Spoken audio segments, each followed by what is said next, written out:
ಪಶ್ಚಿಮ ಬಂಗಾಳ ಮಮತಾ ಕಟ್ಟಿ ಬೆಳೆಸಿ ಮೆರೆಸಿದ್ದ ಪಕ್ಷ ತೃಣಮೂಲ ಕಾಂಗ್ರೆಸ್ ಅವರು ಕೈಬಿಟ್ಟು ಹೋಗ್ಬಿಡ್ತು. ತೃಣಮೂಲ ಕಾಂಗ್ರೆಸ್ ಅಧ್ಯಕ್ಷ ಸ್ಥಾನದಿಂದ ಮಮತಾ ಬ್ಯಾನರ್ಜಿ ಅವರನ್ನು ಕಿತ್ತೆಸೆಯಲಾಯಿತು. 1998 ಜನವರಿ 1ನೇ ತಾರೀಕು ಮಮತಾ ಬ್ಯಾನರ್ಜಿ ತೃಣಮೂಲ ಕಾಂಗ್ರೆಸ್ ಘೋಷಣೆ ಮಾಡಿದ್ದು. ಅಲ್ಲಿ ತನಕ 25-26 ವರ್ಷ ಕಾಂಗ್ರೆಸ್ನಲ್ಲಿ ಕಾರ್ಯಕರ್ತೆಯಾಗಿ ಪೊಲಿಟಿಕಲ್ ಕರಿಯರ್ನ ಶುರು ಮಾಡಿ ಬೇರೆ ಬೇರೆ ಹುದ್ದೆಗಳಲ್ಲಿ ದುಡಿದವರು ಮಮತಾ ಬ್ಯಾನರ್ಜಿ. 1998ರಲ್ಲಿ ಪಕ್ಷ ಸ್ಥಾಪನೆ, 1999ರ ಲೋಕಸಭಾ ಚುನಾವಣೆಯಲ್ಲಿ BJP ಜೊತೆಗಿನ ಮೈತ್ರಿಯಲ್ಲಿದ್ದರು. NDA ಪಾರ್ಟ್ನರು 7 ಲೋಕಸಭಾ ಸ್ಥಾನಗಳನ್ನು ಗೆದ್ದರು. ವಾಜಪೇಯಿ ಸರ್ಕಾರದಲ್ಲಿ ಮಿನಿಸ್ಟರು. ಅದಾದ ಮೇಲೆ 2001ರ ಚುನಾವಣೆ 2 ವರ್ಷ BJP ಬಿಟ್ಟು ಕಾಂಗ್ರೆಸ್ ಜೊತೆಗೆ ಮೈತ್ರಿ. 60 ಸ್ಥಾನಗಳಲ್ಲಿ ಗೆಲ್ತು ತೃಣಮೂಲ ಕಾಂಗ್ರೆಸ್. ಕಮ್ಯುನಿಸ್ಟ್ ಪಕ್ಷದ ವಿರುದ್ಧ ಪ್ರಿನ್ಸಿಪಲ್ ಅಪೋಸಿಷನ್ನು. 2006 ಅಷ್ಟರ ಮಟ್ಟಿಗೆ ಏನು ಒಳ್ಳೆಯ ರಿಸಲ್ಟ್ ಅಲ್ಲ ಇವರಿಗೆ. 2011ರ ಚುನಾವಣೆ ನೋಡಿ, 34 ವರ್ಷದ ಕಮ್ಯುನಿಸ್ಟ್ ಆಡಳಿತವನ್ನು ಕಿತ್ತೆಸೆದು 227 ಕ್ಷೇತ್ರ ಗೆದ್ದರು ಅವರು 294ರಲ್ಲಿ. ಎಂಥ ಗೆಲುವು. ಕಾಂಗ್ರೆಸ್ ಜೊತೆಗೆ ಅಲಯನ್ಸ್ನಲ್ಲಿ, ಕಾಂಗ್ರೆಸ್ SUCI ಜೊತೆಗಿನ ಅಲಯನ್ಸ್ನಲ್ಲಿ ಭಾರೀ ಬಹುಮತದೊಂದಿಗೆ ಗೆದ್ದು ಅಧಿಕಾರಕ್ಕೆ ಬಂದರು. ಪಶ್ಚಿಮ ಬಂಗಾಳದ ರಾಜಕಾರಣವೇ ಹಾಗೆ. ಅಧಿಕಾರದಲ್ಲಿ ಇರೋ ತನಕ ಇರ್ತೀರಿ ನೀವು, ಸೋತ್ರೆ ಪಕ್ಷ ಮುಗಿತು ಅಂತ. 2011ರಿಂದ ಕಮ್ಯುನಿಸ್ಟ್ ಪಕ್ಷದ ಅಧಪ್ಪತನ ಶುರುವಾಗಿದ್ದು, ಇವತ್ತು ಪಶ್ಚಿಮ ಬಂಗಾಳದಲ್ಲಿ ಹುಡುಕಬೇಕು ಕಮ್ಯುನಿಸ್ಟ್ ಪಾರ್ಟಿನ. 34 ವರ್ಷ ಆ ರಾಜ್ಯವನ್ನು ಆಳಿದ ಪಕ್ಷವನ್ನು ದುರ್ಬಿನ್ ಹಾಕೊಂಡು ಹುಡುಕಬೇಕು ಇವತ್ತು. ಹಂಗಿದೆ ಪರಿಸ್ಥಿತಿ ಅವ್ರದ್ದು. ಅವ್ರಿಗಿಂತ ಮುಂಚೆ ಆಳಿದ್ದ ಕಾಂಗ್ರೆಸ್ಸು ಅವ್ರನ್ನ ಸೂಕ್ಷ್ಮದರ್ಶಕದಲ್ಲಿ ಹುಡುಕೋ ಪರಿಸ್ಥಿತಿ ಇದೆ ಪಶ್ಚಿಮ ಬಂಗಾಳದಲ್ಲಿ. ನೋಡಿ, ಆ ಮಾತು ಮತ್ತೆ ಸತ್ಯ ಆಗುವತ್ತ ರಾಜಕಾರಣ ಹೊರಟಿದೆಯಾ ಅಂತ. ಸ್ವಾತಂತ್ರ್ಯ ಬಂದಾಗಿನಿಂದ ಪಶ್ಚಿಮ ಬಂಗಾಳವನ್ನು ದೊಡ್ಡ ದೊಡ್ಡ ಲೀಡರ್ಗಳನ್ನು ಇಟ್ಕೊಂಡು ಆಳಿದ ಕಾಂಗ್ರೆಸ್ ಸೋತ ಮೇಲೆ ಡೆಸಿಮೇಟ್ ಆಗೋಯಿತು.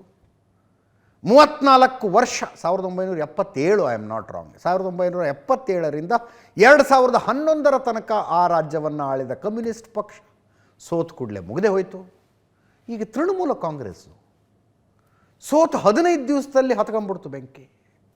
3 ತಿಂಗಳಲ್ಲಿ ರಿತಬ್ರತಾ ಬ್ಯಾನರ್ಜಿ ಅನ್ನುವ ಅವ್ರನ್ನ ಲಾಸ್ಟ್ ಬೆಂಚ್ MP ಅಂತಿದ್ರು. ಲಾಸ್ಟ್ ಬೆಂಚ್ MP ಹಿಂದ್ಗಡೆ ಒಂದು ಕಡೆ ಕೂತ್ಕೋತಿದ್ರಂತೆ, ಮಾತಿಲ್ಲ ಕಥೆ ಇಲ್ಲ. ಈಗ ಬಂಡಾಯ ಎದ್ದವರ ನಾಯಕ. ಮಮತಾ ಬ್ಯಾನರ್ಜಿ ಸ್ವತಃ ಎಲೆಕ್ಷನ್ ಸೋತರು. She is not even an MLA. ಅದಾದ ನಂತರ ಈಗ ಮೇ 4ನೇ ತಾರೀಕು ರಿಸಲ್ಟ್ ಬಂದಿದ್ದು. ಮೇ 9ಕ್ಕೆ ಒಂದು ಮೀಟಿಂಗ್ ಕರೀತಾರೆ ಅವರು. ಅರ್ಧಕ್ಕರ್ಧ MLAಗಳ ಮೀಟಿಂಗಿಗೆ ಬರಲ್ಲ. ಅದಾದ ಮೇಲೆ ಒಂದೊಂದೇ ಮೀಟಿಂಗ್ಗಳನ್ನು ಕರೀತಾ ಹೋದ್ರಲ್ಲ, MLAಗಳ ಸಂಖ್ಯೆ ಕಡಿಮೆ ಆಗ್ತಾ ತಮ್ಮ ಸೋದರಳಿ ಅಭಿಷೇಕ್ ಬ್ಯಾನರ್ಜಿಯ ಮೇಲೆ ನಡೆದ ಹಲ್ಲೆಯ ಪ್ರತಿಭಟನೆ ಮಾಡೋಣ ಬನ್ನಿ ಅಂದರೆ 11 ಜನ ಬಂದರು MLAಗಳು. 80 MLAಗಳ ಪೈಕಿ 11 ಜನ. 29 ಸಂಸದರು ಗೆದ್ದಿದ್ದು 2024ರಲ್ಲಿ. ಒಬ್ಬರು ತೀರ್ಕೊಂಡಿದ್ದಾರೆ, 28 ಜನ ಬದುಕಿದ್ದಾರೆ. ಅದರಲ್ಲಿ 20 ಜನ ಹೋಗಿ ಓಂ ಬಿರ್ಲಾ ಅವರನ್ನು ಭೇಟಿಯಾಗಿ ನಾವು ತೃಣಮೂಲ ಕಾಂಗ್ರೆಸ್ ಅಲ್ಲ, ಅದು ಯಾವುದೋ ತ್ರಿಪುರಾದ ಇನ್ನೊಂದು ಪಕ್ಷ ಸೇರ್ಕೊಂಡು ನಾವು NDAಗೆ ಬೆಂಬಲ ಕೊಡ್ತೀವಿ ಅಂತ ಪತ್ರ ಕೊಟ್ಟು ಬಂದುಬಿಟ್ರು. MLAಗಳು ಇಲ್ಲ, MPಗಳು ಇಲ್ಲ. ಹೋಗಲಿ ಬಿಡತ್ಲಾಗೆ ಪಕ್ಷದ ಅಧ್ಯಕ್ಷ ಸ್ಥಾನ ನನ್ನ ಕೈಲಿದೆ ಅಲ್ಲ ಅಂದರೆ ಅದರಿಂದನೂ ಕಿತ್ತಾಕ್ಬಿಟ್ರು ಮಮತಾ ಬ್ಯಾನರ್ಜಿ ಅವರನ್ನು. ಈಗ ತೃಣಮೂಲ ಕಾಂಗ್ರೆಸ್ಸಿಗೆ ಅರೂಪ್ ರಾಯ್ ಹೊಸ ಅಧ್ಯಕ್ಷರು. ಅರೂಪ್ ರಾಯ್ ನೋಡಿ, 1998 ಮಮತಾ ಬ್ಯಾನರ್ಜಿ ತೃಣಮೂಲ ಕಾಂಗ್ರೆಸ್ ಸ್ಥಾಪಿಸಿದಾಗಿನಿಂದಲೂ ಅವರ ಜೊತೆಗಿದ್ದಂಥ ಅರೂಪ್ ರಾಯ್ ಈಗ ವಿರೋಧಿಗಳ ಗುಂಪಿನಲ್ಲಿದ್ದಾರೆ. ಹೊಸ ಅಧ್ಯಕ್ಷರು. ಉಪಾಧ್ಯಕ್ಷ ಫಿರ್ಹಾದ್ ಹಕೀಮ್, ಅರೂಪ್ ವಿಶ್ವಾಸ್, ರತೀನ್ ಘೋಷ್. ಆದಷ್ಟು ಬೇಗ ನಾವು ಜಿಲ್ಲಾಧ್ಯಕ್ಷರುಗಳನ್ನು, ಸ್ಟೇಟ್ ಕಮಿಟಿಗಳನ್ನೆಲ್ಲ ಅನೌನ್ಸ್ ಮಾಡ್ತೀವಿ ಅಂದ್ಬಿಟ್ರು. ಮಮತಾ ಬ್ಯಾನರ್ಜಿ ಅವರ ವಿರುದ್ಧ ಗಟ್ಟಿಯಾಗಿ ನಿಂತಿರುವ ಶಾಸಕರುಗಳ ಪೈಕಿ, ಬೆರಳೆಣಿಕೆಯಷ್ಟು ಶಾಸಕರುಗಳ ಪೈಕಿ ಕುನಾಲ್ ಘೋಷ್ ಅವರು ಮಾತಾಡ್ತಾ ಇದ್ರು. ಯಾರೋ ಒಂದಷ್ಟು ಜನ ಪಕ್ಷದಲ್ಲಿ ಡಿಸ್ಟರ್ಬ್ ಮಾಡ್ತಿದ್ದಾರೆ, ಹಂಗೆ ಮಾಡ್ತಿದ್ದಾರೆ, ಹಿಂಗೆ ಮಾಡ್ತಿದ್ದಾರೆ ಅಂತ. ಗೊತ್ತಿಲ್ಲಪ್ಪ, ನಾಳೆ ಮೀಡಿಯಾದವರು ಕುನಾಲ್ ಘೋಷ್ ಮುಂದೆ ಮೈಕ್ ಹಿಡಿದ್ರೆ ಅವ್ರು ನಾಳೆನೂ ಹಿಂಗೆ ಮಾತಾಡ್ತಾರಾ, ನಾಡಿದ್ದು ಹಿಂಗೆ ಮಾತಾಡ್ತಾರಾ, ಇನ್ನೊಂದು ವಾರ ಬಿಟ್ಟು ಹಿಂಗೆ ಮಾತಾಡ್ತಾರಾ ಗೊತ್ತಿಲ್ಲ.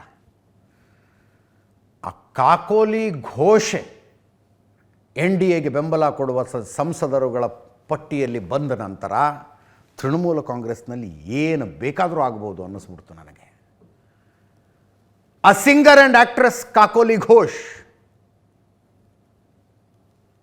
BJP ನೇತೃತ್ವದ NDAಗೆ ನಮ್ಮ ಬೆಂಬಲ ಅಂತ ಸಹಿ ಹಾಕಿದ ಸಂಸದರುಗಳ ಪಟ್ಟಿಯಲ್ಲಿ ಅವರ ಹೆಸರು ನೋಡಿದ ಮೇಲೆ ಈ ಕುನಾಲ್ ಘೋಷ್ ಏನು ಅಂತ. ಆ ಕಾಕೋಲಿ ಘೋಷ್ ಹಾಡು, ನಟನೆ, ಮಾತು, ಭಾಷಣ, ಹೇಳಿಕೆ ಏನನ್ನು ನೋಡಿದ್ರೂ ಆ ಹೆಣ್ಣು ಮಗಳು ಭೂಮಿಯ ಮೇಲೆ ಅವತಾರವೆತ್ತಿರುವುದೇ BJPಯನ್ನು ವಿರೋಧಿಸುವುದಕ್ಕೆ ಅಂತ ಅನ್ನಿಸ್ತಾ ಇತ್ತು. ಹುಟ್ಟಿರುವುದಲ್ಲ, ಅವತಾರವೆತ್ತಿರುವುದು BJPಯನ್ನು ವಿರೋಧಿಸುವುದಕ್ಕೆ ಅಂತ ಅನ್ನಿಸ್ತಾ ಇತ್ತು ಕಾಕೋಲಿ ಘೋಷ್ ಮಾತಾಡ್ತಾ ಇದ್ದದ್ದು ನೋಡಿದ್ರೆ. ಆ ಪತ್ರಕ್ಕೆ ಸೈನ್ ಹಾಕಿ ಕಲ್ಕತ್ತಾ ಏರ್ಪೋರ್ಟ್ನಲ್ಲಿ ಇಳಿದು ಮಾಧ್ಯಮದವರು ಏನು ಹಿಂಗೆ ಮಾಡಿಬಿಟ್ರಿ ಅಂದರೆ, ನಾನು ನನ್ನ ಕ್ಷೇತ್ರದ ಮತದಾರರಿಗೆ ಆನ್ಸರಬಲ್ಲು, ನಿಮ್ಗೆ ಯಾರಿಗೂ ಅಲ್ಲ ಅಂಥೇಳಿ ಕಾರ ತಗೊಂಡು ಹೋದರು ಕಾಕೋಲಿ ಘೋಷ್. ಅಂದರೆ ಈ ತವಾ ಮೇಲೆ ಚಪಾತಿ ಮುಗುಚ್ ಹಾಕ್ತಾರಲ್ರಿ ಹಾಗೆ, ಹಿಂಗಿದ್ದದ್ದು ಹಿಂಗೆ ತೆಗೆದು ದಬಾಕದ್ರಪ್ಪ ಅನ್ನೋ ಥರ.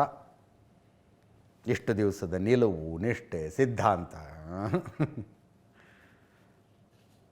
ಮಮತಾ ಬ್ಯಾನರ್ಜಿ ಜೊತೆ ನಾಳೆ ಯಾರಿರ್ತಾರೋ ನಾಡಿದ್ದು ಯಾರಿರ್ತಾರೋ ಗೊತ್ತಾಗೋದಿಲ್ಲ ಅನ್ನೋ ಪರಿಸ್ಥಿತಿ ಇದೆ. Let us see. ಒಂದು ಕಡೆ ಪಶ್ಚಿಮ ಬಂಗಾಳದಲ್ಲಿ ಹಿಂಗೆ,